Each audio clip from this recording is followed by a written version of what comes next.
स्वागत है आपका सभी का विद्यालय पे। मैं सचिन कुमार पाल आज आपके साथ आया हूँ एलटी ग्रेड वैकेंसी के लेकर बात करने के लिए। आज हम लोग ये मेरा पहला वीडियो है इस सीरीज का। आज से हम लोग इस बात पर डिस्कस करेंगे कि आने वाला एग्ज़ाम एलटी ग्रेड एग्ज़ाम के लिए कैसे अच्छी प्रिपरेशन की जा सके और कैसे अच्छी स्कोर करके इसमें अपना सिलेक्शन करवाया जा सके। तो मैं आपके साथ इकोनॉमिक्स के साथ बना रहूँगा। इकोनॉमिक्स के जो छात्र हैं वो हमारे साथ जुड़ सकते हैं। ये सीरीज पूरी चलेगी और इसमें कोई सोचने वाली बात नहीं है हम कहाँ तक पढ़ाएंगे। और इसमें यहाँ आज से हम लोग जब शुरू करते हैं वो तो आखिरी दिन तक पढ़ाई होगी यहाँ। तो यही लक्ष्य के साथ यहाँ आइए कि हम भी पढ़ें और आप भी पढ़िए। आप सभी का स्वागत है, वेलकम। तो इसमें एग्ज़ाम सिलेबस की बात करते हैं। यहाँ पे कैसे प्री और मेंस दो तरीके का होता है और इसको यूपी पीएससी यूपी पीसीएस कराता है। तो यूपी पीसीएस के बारे में आप सभी लोग जान ही रहे हैं, इसमें क्या ही बताना है। पोस्ट का नाम एलटी ग्रेड टीचर है। उसमें टोटल वैकेंसी 7466 है जिसमें, और इसका एग्ज़ाम डेट अभी कुछ कहना उचित नहीं है। जैसे जो नोटिफिकेशन में आया वो 6-7 दिसंबर के करीब में है, 6-7-21 दिसंबर तक। और इसमें टोटल क्वेश्चन के बारे में अभी बात करते हैं। लेकिन इसमें सबसे पहली बात है प्री और मेंस दो पेपर होंगे आपके। प्री ऑब्जेक्टिव होगा और मेंस आपका रिटर्न होगा। प्री में क्या रहेगा आपका 120 क्वेश्चन आपके सब्जेक्ट मैटर से आएंगे और सब्जेक्ट मैटर से आएंगे 30 क्वेश्चन जर्नल स्टडीज़ के आएंगे। जर्नल स्टडीज़ के बारे में आप समझ ही रहे हैं, जिसमें हिस्ट्री, पॉलिटिकल साइंस, एवरीथिंग, मतलब लगभग सारी चीज़ें आएंगी। इसमें मैथमेटिक्स भी रहेगी। मैथमेटिक्स में मेनली आपका अर्थमेटिक, एलजेब्रा और ज्योमेट्री पे फोकस किया गया है। और मेंस में इसके मेन बात यह है कि सिलेबस एक ही है, दोनों का बस पैरामीटर बदले हुए हैं। प्री में आपका मेंस ऑब्जेक्टिव टाइप का पूछा जाएगा, मेंस में आपके रिटर्न क्वेश्चन होंगे 20 क्वेश्चन होंगे रिटर्न, जिसमें से 10 आपके शॉर्ट आंसर टाइप में होंगे, जिसमें 150 वर्ड के करीब आप लिखेंगे तो आपका क्वेश्चन बहुत अप्रोप्रिएट माना जाएगा।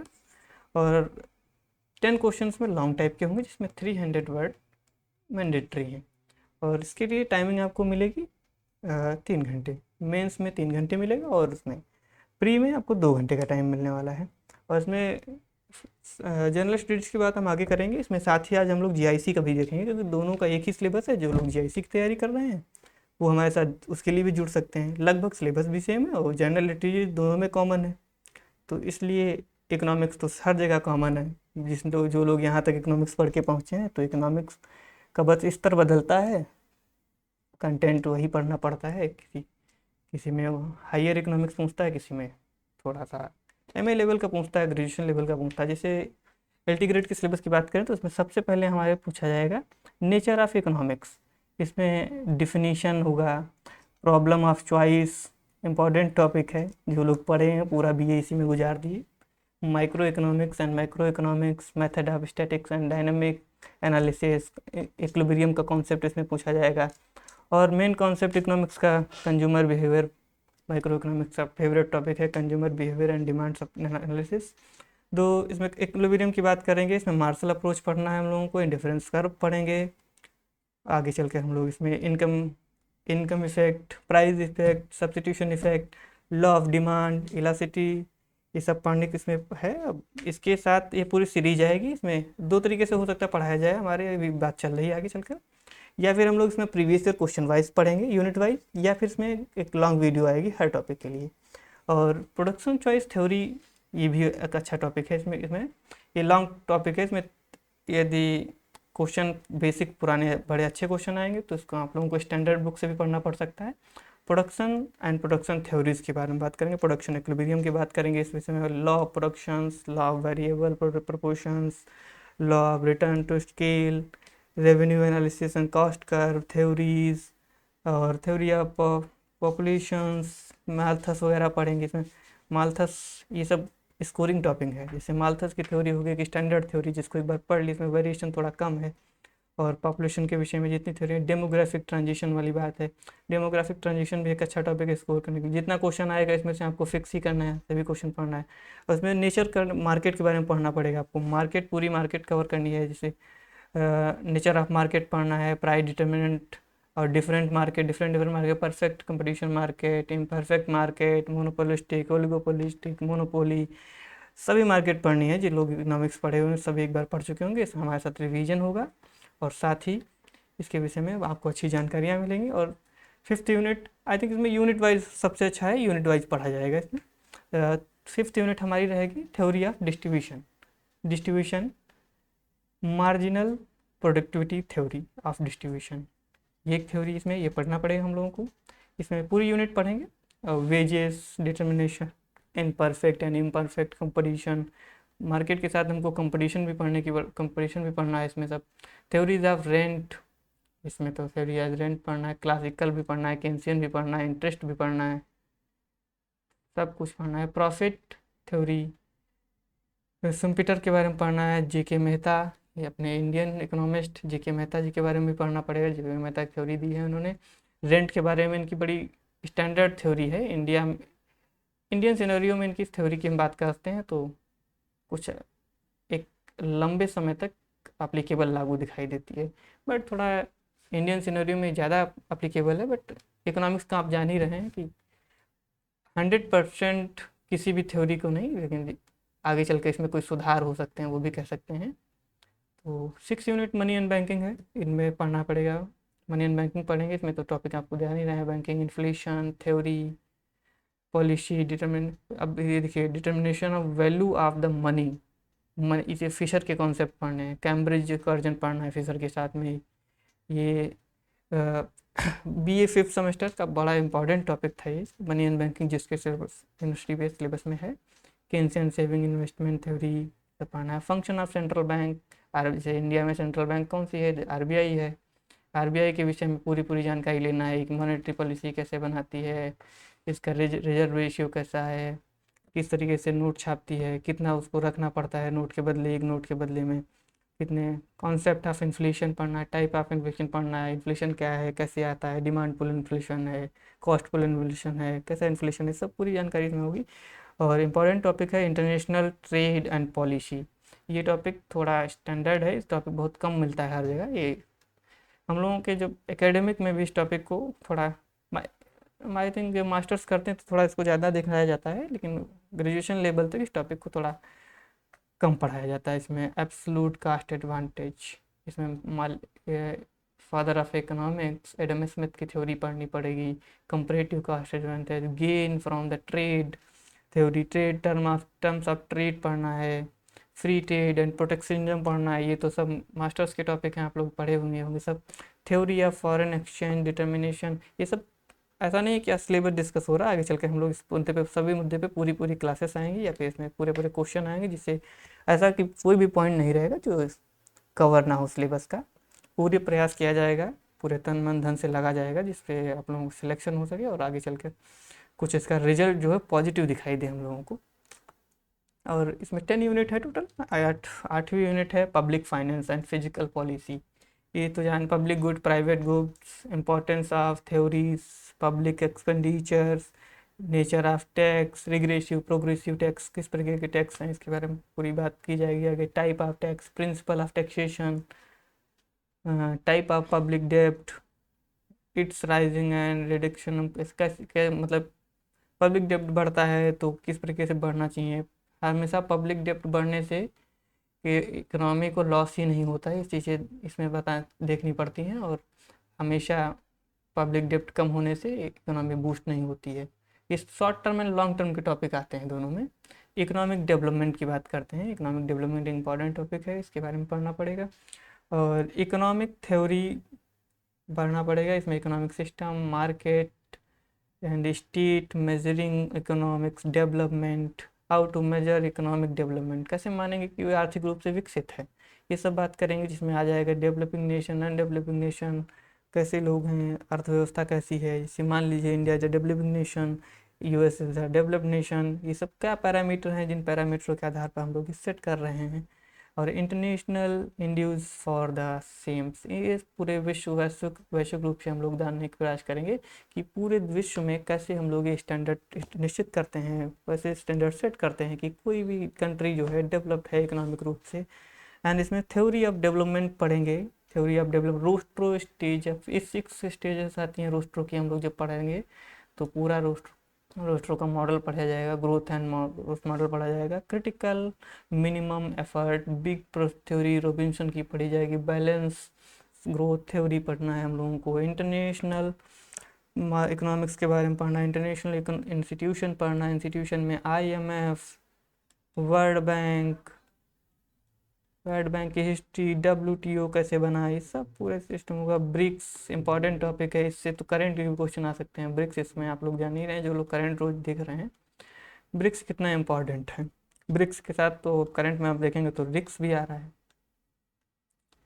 इसमें रसिया, चाइना और इंडिया की बात की जा रही है। ये अभी मोदी जी अपने गए हुए थे चाइना। और ये 9 यूनिट की अब 10 यूनिट लास्ट यूनिट है, इसमें challenges of Indian economy. Challenges of Indian economy की बात करते हैं तो इसमें कोई पढ़ना पड़ेगा। ये टॉपिक अधिकतर हम लोगों के क्वेश्चन जो आते हैं, मैक्सिमम क्वेश्चन आएंगे वो करंट से लेकर आएंगे। जैसे इस समय करंट के क्वेश्चन में कैसे बनेंगे, MSME पे बनेंगे कि MSME पे इतना काम हो रहा है, बस ग्राउंड रिपोर्ट उतनी अच्छी नहीं आ रही है, फिर भी प्रोग्रेसिव है अपनी रिपोर्ट। ये है कि इसमें पढ़ना पड़ेगा करेक्टर ऑफ इंडियन इकोनॉमी पढ़ना पड़ेगा, प्रोग्रेस पढ़ना पड़ेगा, एवोल्यूशन पढ़ना पड़ेगा, 5 ईयर प्लान के बारे में पढ़ना पड़ेगा कि 5 ईयर प्लान में किस तरीके से ग्रोथ हुई, एक chain of growth. 5 year plan क्या बताते हैं, 2000 जब तक नीति आयोग नहीं बना 15 तक, तब तक ये यही बताते हैं कि chain of growth, day by day हम लोग कैसे ग्रोथ किए। हम लोगों के बीच में वर्ल्ड युद्ध भी हुआ, उस समय हमारी ग्रोथ रेट डाउन भी हो गई। तो इसमें ये सब पढ़ना रहेगा आपको। इकोनॉमिक्स पॉलिसी भी बताई जाएंगी, कैसे फॉर्मेट होती हैं, कैसे एप्लीकेबल होती हैं, इनसे क्या प्रोसेस रहेगा। एफर्ट पढ़ने के, पॉलिसी इम्प्रूवमेंट, एग्रीकल्चर का, इंडिया जो भारत जो है कृषि प्रधान देश है, इसमें प्रोडक्टिविटी की क्या लेवल रह गया आज, कितनी इंडियन प्रोडक्टिविटी है, पॉवर्टी क्या है, कि ठीक अनएम्प्लॉयमेंट की बात कर रहे हैं। जैसे कहते हैं कि सबसे ज़्यादा अब डाटा बदल रहे हैं। जैसे पहले कहते थे कि एग्रीकल्चर जो फील्ड है वो सबसे ज़्यादा एम्प्लॉयमेंट प्रोवाइड करा रहा है। किस तरीके के एम्प्लॉयमेंट के बारे में सभी तरीके की थ्योरियाँ आती हैं। इसमें इम्पॉर्टेंट बात ये है कि इसमें साथ साथ हम लोगों को क्लासिकल थ्योरी भी पढ़नी पड़ेगी, एम्प्लॉयमेंट एंड एम्प्लॉयमेंट। ये थ्योरी आज यहाँ से नहीं पढ़नी है, ये थ्योरी पढ़नी है कीन से लेकर मॉडर्न तक, ये दोनों थ्योरी पढ़नी है। और इसमें स्किल डेवलपमेंट, आजकल देख ही रहे हैं आप, स्किल डेवलपमेंट इन इंडिया कितने प्रोग्राम चलाए जा रहे हैं, ये क्यों महत्वपूर्ण है, ये सब पढ़ना। यही तो मैं बोला सबसे पहले कि इस टॉपिक को पढ़ना है तो हम लोग करंट सिनेरियो से पढ़ेंगे। एजुकेशन, हेल्थ एंड न्यूट्रिशंस, ये आप जानिए, यहाँ सर्व शिक्षा अभियान की तरफ खाना भी मिलता है स्कूलों में, ये न्यूट्रिशंस के अंतर्गत आता है। ये यदि कोई आदमी हेल्दी कब रहेगा, जब उसको पूरा पोषण मिलेगा शुद्ध, जिसको हम लोग कहेंगे संतुलित आहार। संतुलित आहार कम से कम सरकार को भोजन मुहैया करा रही है, ये स्कूलों में है। पॉपुलेशन डिविडेंड कि कैसी कैसी कि किस उम्र के लोग सबसे ज़्यादा इस समय है, वर्किंग पॉपुलेशन इंडिया में सबसे ज़्यादा है इस समय, यही वर्क इसमें पढ़ना है। एक करंट बट पूरा टॉपिक ये करंट सिनेरियो से पढ़ना है, इसमें बहुत फैक्चुअल टॉपिक है। इसके लिए आपको fact, urbanisation and migration in India, migration के बारे में सबसे इम्पॉर्टेंट टॉपिक है माइग्रेशन। इस बहुत करंट के डाटा इसमें बहुत इंपॉर्टेंट रहेंगे। New trend and policy and industrial development. Industrial development पूरे 1951 से लेकर इंडस्ट्रियल पॉलिसी से सभी इंडस्ट्रियल पॉलिसी पढ़नी है, इंडस्ट्रियल मॉडल पढ़ने हैं, जितने भी मॉडल आए हुए हैं। और इसमें न्यू साफ साफ लिखा हुआ है new trend and policy industrial, जो मॉडर्न ट्रेंड हैं करंट सिनेरियो से हैं, physical policy and the budget management and India center and state financial relation। मान लीजिए केंद्र सरकार पैसा ही नहीं दे रही स्टेट गवर्नमेंट को, तो कैसे स्टेट गवर्नमेंट डेवलपमेंट कर पाएगी। Cooperatives, federation, federalism and challenges, inclusive growth. Inclusive growth की बात इस समय भारत में बहुत तेज़ी से हो रही है, इंक्लूसिव ग्रोथ, ये सब मुद्दे हैं, करंट से बात है। ये पूरा डाटा जो है, पूरी यूनिट हम लोगों को करंट से पढ़नी है।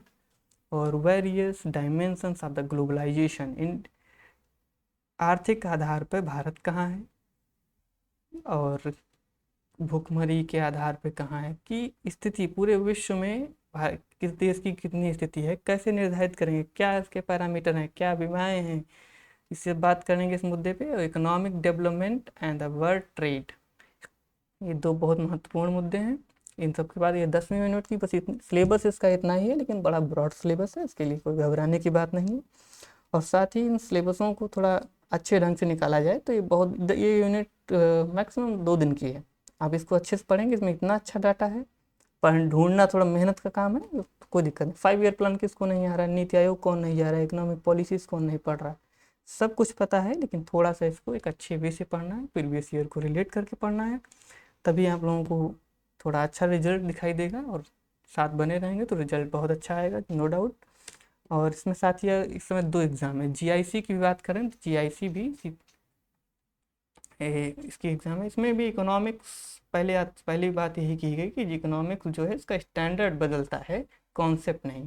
किस लेवल का कहाँ कॉन्सेप्ट पूछना है ये इकोनॉमिक्स बहुत अच्छे से जानती है। इकोनॉमिक्स आप माइक्रो इकोनॉमिक्स अपने ग्रेजुएशन में भी पढ़ेंगे, वही आप पीएचडी में पढ़ेंगे, लेकिन उसकी बुक बदल जाएगी। यहाँ आप एमएल सेट से पढ़ लेंगे, यहाँ आपको क्वेश्चन से पढ़ना पड़ेगा, बस स्टैंडर्ड का मानक है।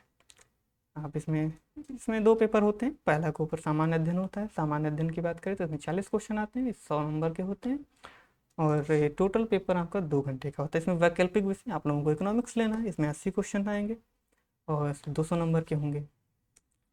इसमें सामान्य अध्ययन आपको का बताया था कि सामान्य अध्ययन अभी हमको पूरा पढ़ना है। सामान्य अध्ययन एलटी ग्रेड में भी आ रहा है, एलटी ग्रेड में लगभग यही है सामान्य अध्ययन। सामान्य अध्ययन की बात करें तो उसमें जनरल साइंस पूछी जाती है, हिस्ट्री पूछी जाती है, इंडियन हिस्ट्री पूछते हैं आप लोग, नेशनल मूवमेंट से क्वेश्चन आते हैं, और पॉलिटी से क्वेश्चन आते हैं। इसमें पॉलिटी एंड इकोनॉमी से भी क्वेश्चन आते हैं। ये agriculture, Indian agriculture and commercialisation and trade से क्वेश्चन आएंगे।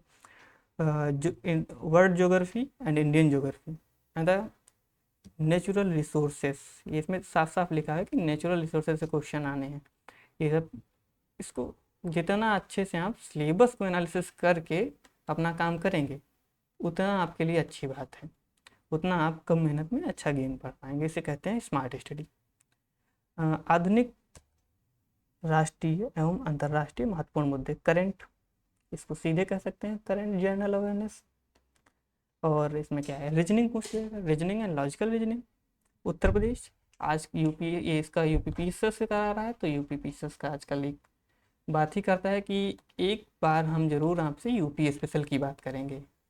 यूपी स्पेशल इसमें भी पूछ रहा है। इसमें यूपी स्पेशल में क्या है, एजुकेशन पूछ सकता है, कल्चर पूछेगा, एग्रीकल्चर पूछेगा, इंडस्ट्रीज, ट्रेड, रहन सहन, अर्बनाइजेशन, कहाँ कितना कितना कितने लोग शहरी चीज़ों को पा रहे हैं, कितने लोग गांव में रह रहे हैं, सामाजिक प्रथाएं क्या हैं, सोसाइटी किन स्तरों से गुजर रही है, क्या सोसाइटी की जानकारी, सब विशिष्ट जानकारी यूपी स्पेशल आपको पढ़ना है। और इसमें मैथमेटिक्स, ये जनरल स्टडी है, इसमें तो मैथमेटिक्स पढ़ना है। मैथमेटिक्स केवल 8th स्टैंडर्ड की आप लोगों को देखनी है, इसमें कोई बड़ी बात नहीं। इसमें 2-3 हैं, एक अर्थमेटिक्स, अलजेब्रा एंड ज्योमेट्री, ये 3 तरीके से पढ़ना है। And last and important topic ecology and environment, ये भी आप लोगों को अच्छे से पढ़ना है। और इसमें क्या है, वैकल्पिक विषय में आपको 2 पेपर आएंगे, 2 पेपर होते हैं। फर्स्ट पेपर में पेपर है हिंदी में ऐसे लिखना है, जनरल हिंदी इसको बोलते हैं सर, जनरल हिंदी एंड ऐसे, ये 2 घंटे का है, टोटल मार्क्स 100 का होता है। सेकेंड पेपर आपको ऑप्शनल है, इसी की सब मुद्दा, इसी की हमारी सब लड़ाई है हमारी आपसे, और यही बात हम लोग करेंगे आगे चलकर। इकोनॉमिक्स ही हम लोगों का सब्जेक्ट है। इसमें क्या है, 300 टोटल मार्क्स हैं, 3 घंटे आपको मिलेंगे एग्ज़ाम में। ये हिंदी का है, देख लीजिएगा, हिंदी में कोई ज़्यादा वो नहीं है, सब कुछ आता है हिंदी में, विलोम, शब्द, पर्यायवाची, तत्सम, तद्भव, और निबंध में भी देख लीजिएगा क्या इंपॉर्टेंट है, कैसे बात हो सकती है, या आप लोग कहेंगे आगे चल के इस पर और बात हो सकती है, ऐसा कुछ नहीं है। यहाँ विशेषज्ञ भी हैं हिंदी के, उनसे भी बात करा दी जाएगी आपकी।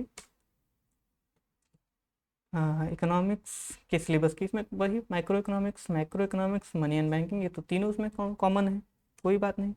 पब्लिक फाइनेंस भी उसमें कॉमन थी, एंड इंडियन इकोनॉमी भी है। एलिमेंट्री स्टैटिक्स, थोड़ा इसका एक पार्ट जो है एलिमेंट्री स्टैटिक्स का, जीआईसी में स्टैटिक्स का पार्ट बढ़ता है, इसको थोड़ा देख लिया जाएगा। एक ही यूनिट है, जो लोग अपना जीआई दोनों के लिए फोकस कर रहे हैं उनके लिए तो गोल्डन चांस है, क्योंकि एक ही यूनिट से 2 एग्जाम कवर हो रहे हैं। Importance of statics, meaning of statics, basic statics पढ़नी है जो हम लोगों ने पढ़ी थी। यदि एकेडमिक की बात करेंगे हम तो ये आई थिंक 6 सेमेस्टर, लास्ट से ग्रेजुएशन के 6 सेमेस्टर में थी, या मास्टर्स के फर्स्ट सेमेस्टर में थी। ये थोड़ा रिकॉल करने में समस्या लग रही है, आई थिंक यही है।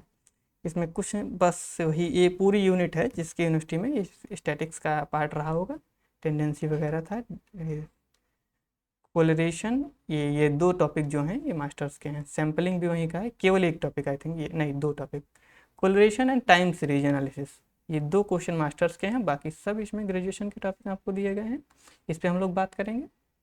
और सिलेबस तो डिस्कस हो गया, इसमें भी IMF वगैरह इंस्टीट्यूशन की बात की, इसमें ये बढ़ गए हैं 2 टॉपिक, ये इसी के पार्ट हैं, IBRD एंड IDA, ये सब बात कर लीजिए। एशियन डेवलपमेंट बैंक, ये सब बात होगी इस पर। और इन सब के लिए इतना ही। अब कल अगला वीडियो आएगा, या फिर देखते हैं इसमें किस तरीके की वीडियो आने हैं, ये आप लोग बता सकते हैं, ऐसा कुछ नहीं। देखते हैं हम कि इसमें प्रीवियस ईयर से पहले एनालिसिस करते हैं कि किस तरीके के क्वेश्चन आते हैं, देन उसके बाद आवश्यकता लगेगी तो इनके unit wise question, unit wise syllabus cover करा देंगे, या फिर यूनिट वाइज क्वेश्चन कराएंगे, उससे कम समय में अच्छा रिजल्ट मिलता है क्वेश्चनों से। और ये है जैसे लगेगा, एनालिसिस चल रहा है इस पर, लेकिन आई थिंक इसमें प्रीवियस ईयर क्वेश्चनों से ज़्यादा आपका प्रॉफिट होगा, वही किया जाएगा। मिलते हैं अगले वीडियो में। इसीलिए आज का ये सिलेबस का पार्ट था, तो धन्यवाद आप लोगों का, थैंक यू।